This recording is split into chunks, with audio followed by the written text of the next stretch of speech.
fragile images by some of the pioneers of Victorian photography, rarely displayed because the prints and negatives are so vulnerable to light damage, will star in an exhibition at the National Portrait Gallery in London next spring. The exhibition will include images by the Swedish photographer Oskar Rejlander, and will be the first time they have been publicly displayed in London since his death in 1875. Lewis Carroll's portraits of Alice Liddell, the real model for his Alice in Wonderland, including the delicate original negatives, will also feature, as will the less familiar portraits by Julia Margaret Cameron of Liddell as a grown woman. Alice Liddell as Alethea by Julia Margaret Cameron, 1872. Photograph Wilson Center for Photography. Rejlander is now much less famous than his followers, but they all learned from him and discussed their work with him over the years. The Swede has been described as the father of art photography, and even the father of Photoshop, for his complex montages.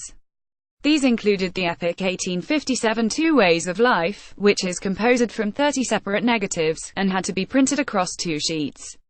The work shows one young person choosing the Victorian virtues of marriage and domesticity, while the other rushes towards the more beguiling life of lust, gambling and idleness. It raised eyebrows in the 19th century because of the number of barely draped females, but Queen Victoria was sufficiently impressed to buy a copy as a birthday present for her husband, Albert. Two Ways of Life by Oskar Rejlander, 18,567. Photograph National Portrait Gallery London. Philip Roger, head of photographs at the NPG, is curator of the Victorian Giants The Birth of Art Photography exhibition. He predicted it would be an eye-opener for many visitors, illustrating nothing less than a new way of seeing. When people think of Victorian photography, they sometimes think of stiff, fusty portraits of women in crinoline dresses, and men in bowler hats, he said. Victorian Giants is anything but. The NPG managed to raise the money 2 years ago to save an album of Rejlander's work from export, which will be a highlight of the exhibition, along with a series illustrating human emotions which he created for the scientist Charles Darwin. Rejlander remains a slightly mysterious figure. He is believed to have been born in Sweden in 1813, moved to Rome and trained as a painter. He then moved to England in the 1840s and switched to photography allegedly after a single afternoon's training by a former valet of Henry Fox Talbot, another pioneer who invented a means of permanently fixing a photographic image. When he died in 1875, his obituary in the Photographic News admitted of the early life of Mr. Rejlander, "We have but a brief record, derived from his incidental remarks in conversation." His grave in Kensal Green Cemetery, northwest London, was only marked with a memorial stone 4 years ago.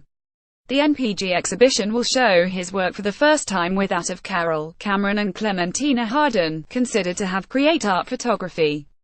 They did this in part by roping in friends and family to serve as models.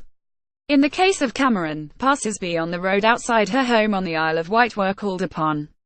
Julia Margaret Cameron's portrait of Alfred Lord Tennyson. Photograph Julia Margaret Cameron. National Media Museum, Bradford Science Society Picture Library. They frequently photographed the same subjects as well as Liddell. Carroll and Cameron both photographed the actor Ellen Terry, who as a teenager briefly and disastrously married the much older artist G.F. Watts. Cameron and Rejlander both photographed the picturesquely bearded and cloaked poet Alfred Lord Tennyson. Harden, the daughter of an English admiral and a Spanish beauty 26 years his junior, left no diary and few letters, but was experimenting with photography from at least 1857, including portraits of the 8 survivors of her 10 children. She died in 1865 aged 42, her health said to have been damaged by her exposure to photographic chemicals. Rejlander wrote her obituary, describing her as a loss to photography for she would have progressed. Photographic study by Clementina Harden. Photograph National Portrait Gallery London. The exhibition will include loans from the Royal Collection, the VA and Tate, as well the Metropolitan Museum in New York, and other museums in Sweden and Germany. Roger described the work of the 4 photographers as raw, edgy and experimental, the work of the Victorian avant-garde, not just in photography but in art writ large. He added the works of Cameron, Carroll, Harden and Rejlander forever changed thinking about photography and its expressive power. These are pictures that inspire and delight. And this is a show that lays bare the unrivaled creative energy and optimism that came with the birth of new ways of seeing.